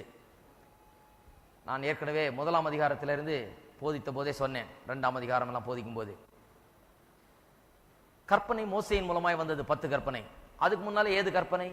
வேதம் சொல்லுகிறது மனுஷனுடைய உள்ளத்திலே தேவன் எழுதி வைத்திருந்தாராம் கற்பனை. மனுஷனுடைய மனசாட்சியில வைத்திருந்தார். ஆகையால தான் ஒரு மனுஷன் தப்பு செய்யும்போது ஐயோ நம்ம தப்பு செய்துட்டோமோ என்று தெரியுது. அவன் கற்பனை வர்றதுக்கு முன்னாலே தான் தவறு செய்தது அவனுக்கு விளங்குகிறது. அவன் தான் பாவி, தான் தவறு செய்து விட்டோம் என்கிறதே அவனால உணரக்கூடிய நிலையில இருந்தான். கான்சியன்ஸ், அவனுக்குள்ள இருக்கிற மனசாட்சி என்கிறது அதுக்காகவே வைக்கப்பட்டது. எதுக்காக?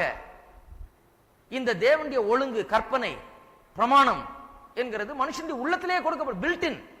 ஆண்டவர் மனுஷனை உண்டாக்கும் போதே உள்ள பில்டினா உண்டாக்கிட்டார். எந்த ஒரு மனுஷனும் நாளைக்கு தேவனுக்கு முன்பாக நின்று ஐயோ 10 கற்பனை எனக்கு தெரியாதுங்களே, எங்க அது, ஏது அது, யாரு கொண்டு வந்தது, சொல்லியிருந்தா நான் செய்திருப்பேன் அப்படின்னு சொல்ல முடியாது. 10 கற்பனை இல்லைன்னா போதும், உனக்கு உள்ள இருக்கிற மனசாட்சியின்படி நடந்தாயா? மனசாட்சி உனக்கு சொல்லி இருக்குமே பாவம் செய்யறேன்னு, மனசாட்சி சொல்லி இருக்குமே தப்புன்னு. மனசாட்சி ஆண்டவர் உருவாக்குனது உள்ளே வைத்து விட்டார். அது போதாம பிறகு யூதர்களுக்கு அவர் 10 கற்பனைன்றது இந்த உள்ளத்துல இருக்கிற அந்த மனசாட்சியில இருக்கிற அந்த காரியத்தை, மனசாட்சியை கற்பனையில எழுதி கொடுத்துட்டார் கையில, கண்ணில் பாக்குற அளவுக்கு இன்னும் ரொம்ப ஸ்ட்ராங்கா. அப்ப பாவம் மரணம் என்பவைகளின் பிரமாணம் என்று சொன்னால் அந்த பிரமாணத்தை குறிக்குது. இந்த 10 கற்பனையும் மனுஷனுடைய உள்ளத்துல மனசாட்சியில் இருக்கிற தேவனுடைய பிரமாணம், எது தவறு எது சரி என்கிறத அந்த அறிவு, அந்த பிரமாணம் அதை குறிக்கிறது. அதிலிருந்து நாம் விடுதலை ஆனோம். மனசாட்சியிலிருந்து விடுதலை ஆகல, அந்த பாவம் மரணம் என்கிற பிரமாணம் நமக்குள்ள கிரியை செய்து கொண்டிருந்தது. அது என்ன? நாம் வாசிக்கிறோம், இந்த தேவனுடைய பிரமாணம் பாவத்தை வெளிக்கொண்டு வந்தது என்று அநேக வசனங்களிலே நாம் வாசிக்கிறோம். ரோமர் 1ஆம் அதிகாரத்தை வாசிப்போம். 1ஆம் அதிகாரம் 18ஆம் வசனம். சத்தியத்தை அநியாயத்தினாலே அடக்கி வைக்கிற மனுஷருடைய எல்லாவித அவபக்திக்கும் அநியாயத்துக்கும் விரோதமாய் தேவ கோபம் வானத்திலிருந்து வெளிப்படுத்தப்பட்டிருக்கிறது. தேவ கோபம் யார் பேர்ல வெளிப்படுத்தப்பட்டிருக்கிறது? எப்படி வெளிப்பட்டது? தேவனுடைய கற்பனையின் மூலமாக தான் தேவனுடைய கோபம் வெளிப்பட்டிருக்கிறது. அதை பற்றி சொல்லிட்டே வந்து 3ஆம் அதிகாரம் 20ஆம் வசனத்துல சொல்லுகிறார் முடிவுல, இப்படி இருக்க பாவத்தை அறிகிற அறிவு நியாயப்பிரமாணத்தில் வருகிறபடியால், பாவத்தை அறிகிற அறிவு நியாயப்பிரமாணத்தினால் வருகிறபடியால் எந்த மனுஷனும் நியாயப்பிரமாணத்தின் கிரியினாலே தேவன் முன்பாக நீதிமானாக்கப்படுவது இல்லை. அப்ப நியாயப்பிரமாணம் வந்து ஒரு மனுஷனை நீதிமானாக்குகிறது இல்ல, அவனை கண்டனம் பண்ணுகிறது, ஆக்கினைக்குள்ளாக தீர்க்கிறது. அதைத்தான் 8ஆம் அதிகாரத்தில் சொல்லிட்டு இருக்காரு. இனிமே ஆக்கினை தீர்ப்பு இல்ல. ஏன் ஆக்கினை தீர்ப்பு இல்ல? இந்த பாவம் மரணம் என்கிற பிரமாணம், இந்த தேவனுடைய பிரமாணம், இந்த 10 கற்பனை, இந்த உள்ள வைக்கப்பட்டிருந்த இந்த பிரமாணம், இதிலிருந்து நாம் விடுதலை ஆக்கப்பட்டிருக்கிறோம். அதனால இப்ப நாம் மெஷர் பண்ணப்படல. அந்த 10 கற்பனை அளவுகோலை வைத்து தேவன் இப்பொழுது நம்ம அளந்து பார்த்து நம்மை தண்டிக்கிறதோ நீதிமானாக்குறதோ கிடையாது.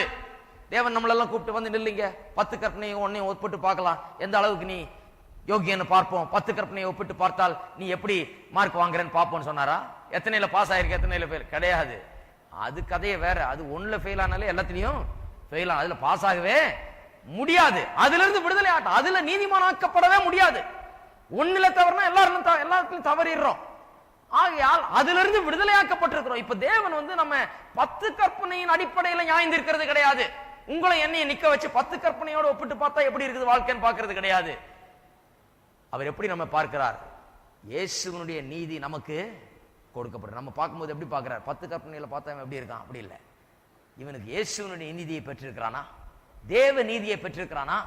இவன் தேவ நீதி இவனுக்கு கொடுக்கப்பட்டிருக்கிறதா? அப்படிதான் பார்க்கிறார். என்ன கற்பனை நீதிமானாக்கவே முடியாது, அது ஆக்கினை தீர்ப்புக்குள்ளாக தான் ஆக்க முடியும். ஆக இந்த கற்பனை தான் ஆக்கினை தீர்ப்புக்குள்ளாக்குகிறது. ஆகையால் தான் ரோமர் 8:2 இதிலிருந்து விடுதலை ஆக்கப்பட்டிருக்கிறோம். இந்த பாவம் மரணம் என்கிற கர்த்தருடைய பிரமாணம் இருக்கு பாருங்க, அதிலிருந்து நாம் விடுதலை ஆக்கப்பட்டிருக்கிறோம் என்று சொல்லுகிறது. 4ஆம் அதிகாரம் 15ஆம் வசனம், ரோமர் 4ஆம் அதிகாரம் 15ஆம் வசனம். மேலும் நியாயப்பிரமாணம் கோபாக்கினையை உண்டாக்குகிறது. எங்கேயாவது வாசித்திருக்கீங்களா நியாயப்பிரமாணம் நீதிமான் ஆக்குகிறதுன்னு? கிடையவே கிடையாது. நியாயப்பிரமாணம் ஆக்கினைக்குள்ளாக தீர்க்கிறது. நியாயப்பிரமாணம் கோபாக்கினை உண்டா. கோபம் வந்து தேவனுக்கு எப்படி உண்டார்? அந்த கோபம் எதுல வெளிப்படுகிறது? நியாயப்பிரமாணத்தில் வெளிப்படுகிறது. நியாயப்பிரமாணம் எப்போதுமே கோபாக்கினை உண்டாக்குகிறது. நியாயப்பிரமாணம் இல்லாவிட்டால் மீறுதலும் இல்லை. 5ஆம் அதிகாரம் 20ஆம் வசனம் 21ஆம் வசனம். மேலும் மீறுதல் பெருகும்படிக்கு நியாயப்பிரமாணம் வந்தது. அப்படி இருந்தும் பாவம் பெருகின இடத்தில் கிருபை அதிகமாய் பெருகிற்று. பாருங்க, மீறுதல் பெருகும்படிக்கு தான் நியாயப்பிரமாணம் வந்தது. நாம் நீதிமானாகும்படி நியாயப்பிரமாணம் வரல. பாவம் பெருகும்படிக்கு தான் நியாயப்பிரமாணம் வந்தது ஒழிய நம்ம நீதிமானாக்குறதுக்காக நியாயப்பிரமாணம் வரவே இல்லை.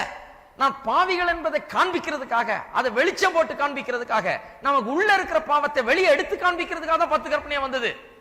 இதைத்தான் தவறா புரிஞ்சுக்கிட்டாங்க யூதர்கள். அவன் நினைச்சுக்கிட்டா 10 கற்பனை வந்தது வந்து என்ன, அதை செய்தா நான் நீதிமான் ஆயிடுவேன். கிடையாது. அதை செஞ்சு பார்த்து கீழே விழுந்து மோங்குப்புற விழுந்து, ஐயோ ஆண்டவரே என்னால செய்ய முடியல, எனக்குள்ள ஏதோ பிரச்சனை, எனக்குள்ள பாவம் இருக்கு, அதனால தான் செய்ய முடியல, எனக்கு ரட்சகர் தேவைன்னு சொல்லணும், அதுக்காக தான் 10 கற்பனை வந்தது என்று தெளிவாய் போதித்து விட்டோம். அப்ப நியாயப்பிரமாணம் வந்தது வந்து மீறுதல் பெருகும்படியாக, மீறுதல் இன்னும் வெளிச்சம் போட்டு காட்டப்படும்படியாக, வெளிக்கொண்டு வரப்படும்படியாக, உள்ள இருக்கிற பாவம் மனுஷனுக்கு தெளிவாக விளங்கும்படியாக தான் மீறுதல் வந்தது. 7:13 இப்படி இருக்க நன்மையானது எனக்கு மரணமாயிற்றோ, அப்படி அல்ல பாவமே எனக்கு மரணமாயிற்று. பாருங்க, இப்ப நியாயப்பிரமாணத்தை மரணமாகிறதுன்னு சொல்ல, நியாயப்பிரமாணம் 2 காரியங்களை கொண்டு வருகிறது. ஒன்று, அது பாவத்தை, உள்ள இருக்கிற பாவத்தை வெளியே வெளிச்சம் போட்டு காண்பிக்கிறது. இன்னொன்று, பாவத்தின் சம்பளம் மரணம், அது கண்டம் பண்ணுகிறது, அது ஆக்கினைக்குள்ளாக தீர்க்கிறது, அது மனுஷனை தேவனிடத்தில் வர தகுதியற்றவன் என்று அறிவிக்கிறது. இவைகளை நியாயப்பிரமாணம் பண்ணுகிறது. இன்னும் நிறைய வாசிக்கலாம். 1 கொரிந்தியர் 15:56 வாசிப்போம். 1 கொரிந்தியர் 15:56 சும்மா வாசித்து விட்டுறேன். மரணத்தின் கூர் பாவம், பாவத்தின் பலன் நியாயப்பிரமாணம். பாவத்தின் பலனை நியாயப்பிரமாணம் தான். 2 கொரிந்தியர் 3:7 மற்றும் 9 எழுத்துக்களினால் எழுதப்பட்டு கற்களில் பதித்திருந்த மரணத்துக்கு ஏதுவான ஊழியத்தை செய்த மோசேயினுடைய முகத்திலே மகிமை பிரகாசம் உண்டானபடியால். மோசே என்ன மாதிரி ஊழியம் செய்தாரா? பாஸ்டர் மோசே இஸ்ரவேல் மக்களுக்கு பாஸ்டரா இருந்தார். வனாந்தரத்தில் மரணத்துக்கு ஏதுவான ஊழியத்தை செய்தார். என்னையா இது பாவம், அவரை போய் எப்படி சொல்றீங்களே? கற்பலகையில 10 கற்பனை எழுதிட்டு வந்து தேவனிடத்திலிருந்தே பெற்றுக்கொண்டு வந்து மக்களுக்கு கொடுத்தாரு, அது மரணத்துக்கு ஏதுவான ஊழியமா? பைபிள் சொல்லுதுங்க மரணத்துக்கு ஏதுவான ஊழியம். ஏன் அப்படி சொல்லுதுன்னா, அந்த கற்பலையில எழுதிட்டு வந்து கொடுத்த உடனே என்ன ஆச்சு? இவன் ஆக்கினைக்குள்ளாக தீர்க்கப்படுகிறான். ஐயோ நான் பாவின்னு கதறணும்.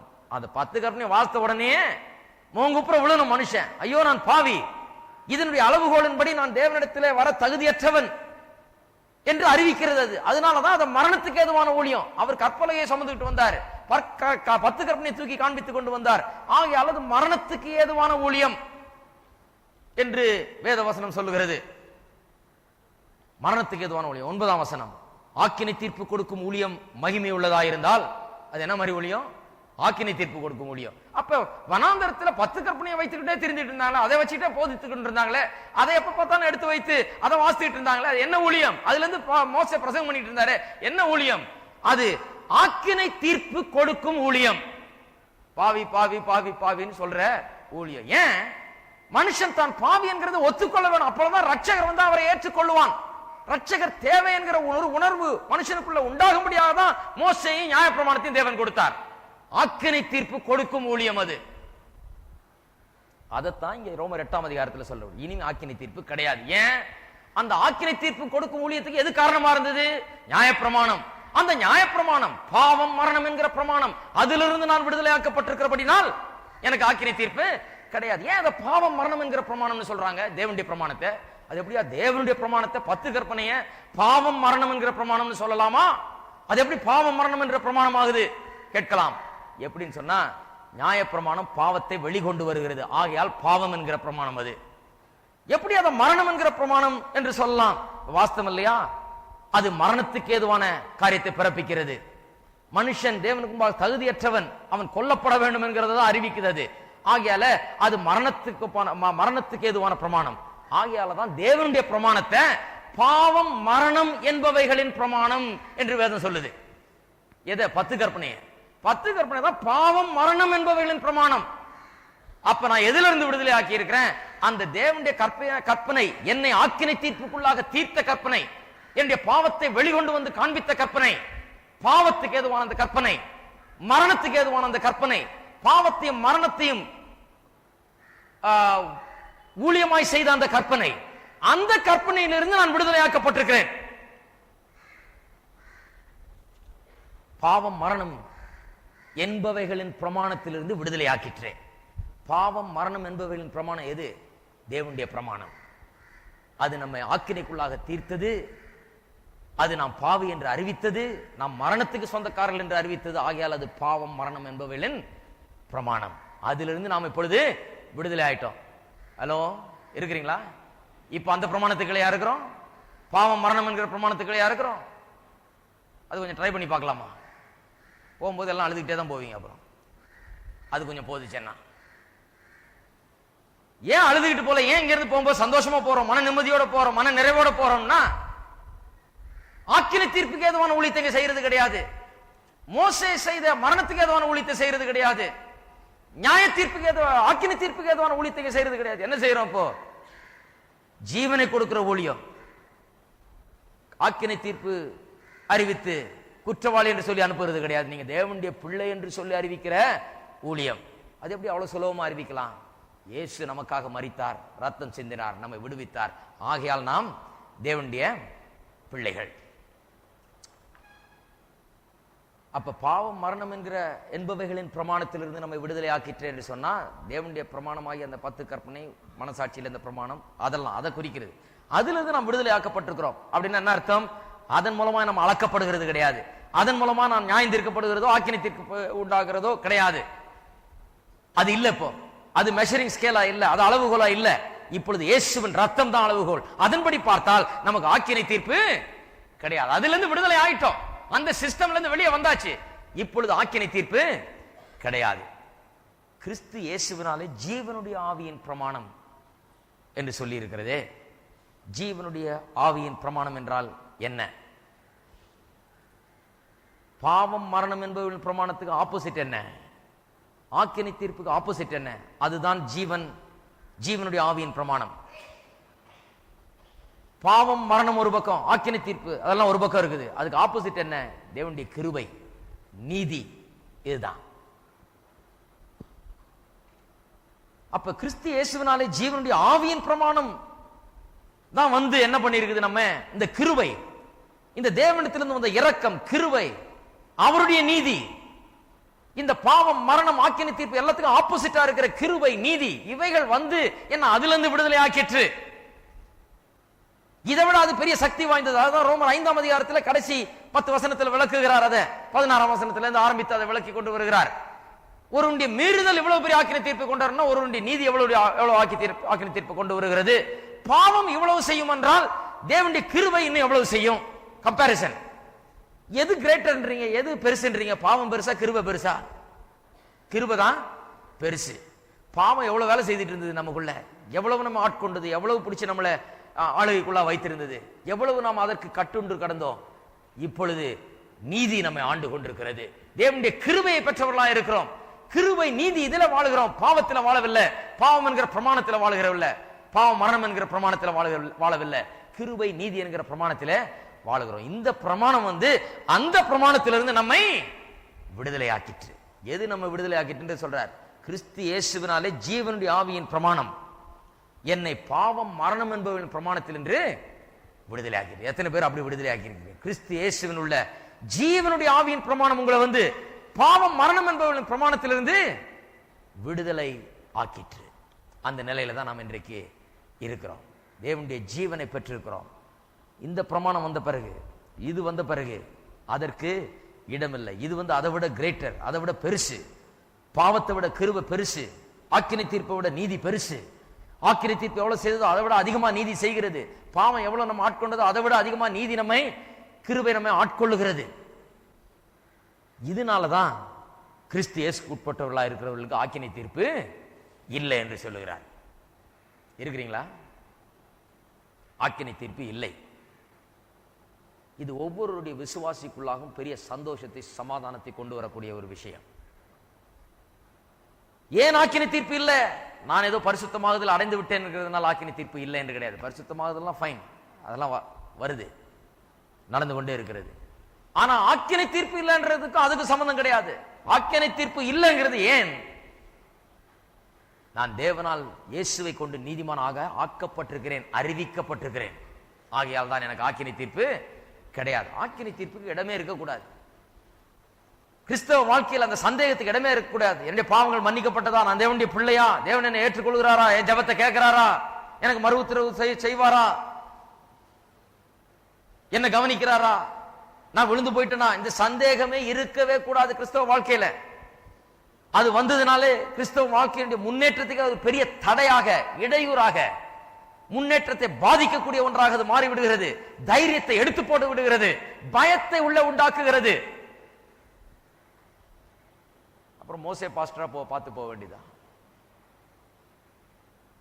மோசே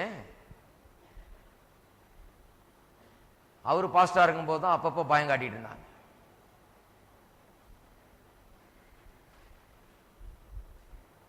இப்ப பயம் கிடையாது, இப்ப தைரியம்.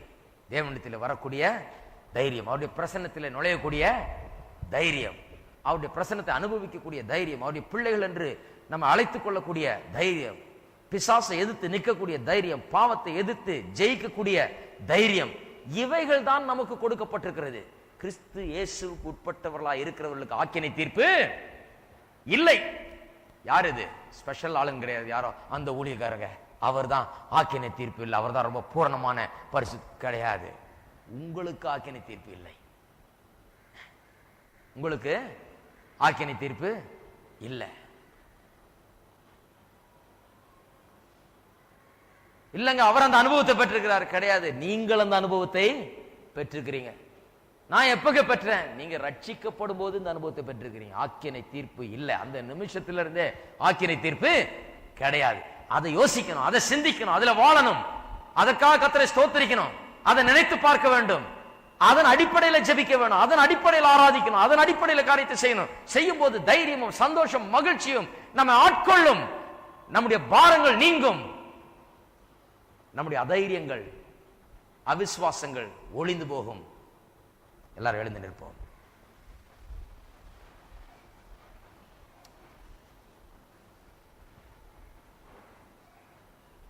எல்லாரும் சேர்ந்து சொல்லுவோம்.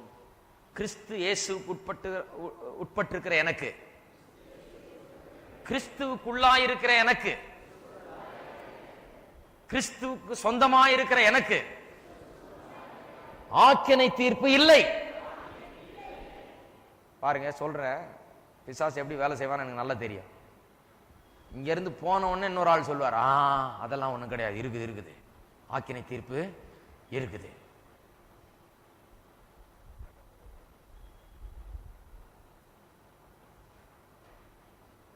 மோட்சம் போவியா, பார்த்துருவோம்.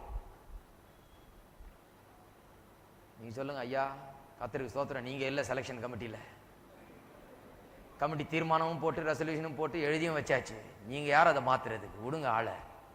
ஆக்கினை தீர்ப்பு இல்லை. பிசாசு பாருங்க, இதை கொலைக்கிறதுக்கு ரொம்ப பெரிய வேலையை செய்வான். ஒருத்தர் சொல்றார், கண்ணை மூடிங்க, உள்ளத்துல என்ன இருக்குது? இருட்டு இருக்குது, அசிங்கம் இருக்குது, பாவம் இருக்குது, அது இருக்குது, இது இருக்குது. நான் கண்ணை முன்னா என்ன தெரியுது? எனக்கு ஆக்கினை தீர்ப்பு இல்லைன்னு தெரியும். என்னுடைய குறைகள் எனக்கு விளங்குகிறது, என்னுடைய தவறுகள் எனக்கு விளங்குகிறது, என்னுடைய வாழ்க்கையில் இருக்கிற சில காரியங்கள் சரி செய்யப்பட வேண்டும் என்கிறது எனக்கு விளங்குகிறது. ஆனா எனக்கு ஆக்கினை தீர்ப்பு இல்லைன்றது தெளிவா விளங்குது. அதை விட எனக்கு ஹலோ, இதெல்லாம் ஆண்டவர் சரி செய்வார், உதவி செய்வார். ஆனா எனக்கு ஆக்கினை தீர்ப்பு இல்லைன்றது எல்லாத்தையும் விட தெளிவா வழங்குது. கண்ண முன்னா என் பாவம் தெரியல, கண்ண முன்னா மோட்சம் தான் தெரியுது, கண்ண முன்னா இயேசுதான் தெரியுறாரு, கண்ண முன்னா நான் நீதிமான்றது தான் எனக்கு வழங்குது, கண்ண முன்னா தேவனுக்கு அருகாமையில நான் இருக்கிறேன் என்று வழங்குகிறது, கண்ண முன்னா கர்த்தர் எனக்குள்ள இருக்கிறார் என்று தெரிகிறது, கண்ண முன்னா தேவனுடைய மகிமை எனக்குள்ள இருக்கிறது என்றுதான் வழங்குறது. எனக்கு வேற ஒண்ணும் விளங்கல. இருக்கிறீங்களா? போன உடனே பிசாசு அந்த வேலையை செய்வான். பாருங்க, ஜாக்கிரதை கவனிச்சுக்கிட்டே இருங்க. பிசாசு ஒன்றும் வாழையும் எதையும் ஆட்டிட்டு வர மாட்டான். யாராவது ஜனங்களை விட்டு தான் சொல்லுவான், அதெல்லாம் அப்படியெல்லாம் ஒன்றும் சொல்லிட முடியாது, இருக்குது இருக்குது, கொஞ்சம் ஆக்கின தீர்ப்பு இருக்குது. இது ஒரு அடுத்த அனுபவம், இது அடுத்த ஸ்டேஜ். அந்த ஸ்டேஜ் எப்போ போயிடுச்சுன்னு அதுக்கு தான் இவ்வளோ விலைக்கு சொல்லியிருக்கிறோம். எல்லாரும் கரங்களை உயர்த்தி நாம் தேவனை ஸ்தோத்திரிப்போம். ஆக்கினை தீர்ப்பு இல்லை. தேவனுடைய பிள்ளைகள் தேவனால் தெரிந்து கொள்ளப்பட்டு, முன்குறிக்கப்பட்டு, அழைக்கப்பட்டு, ரட்சிக்கப்பட்டு, நீதிமான்களாக்கப்பட்டு, தேவனுடைய பார்வையில் பரிசுத்தமாகுதல் நடந்து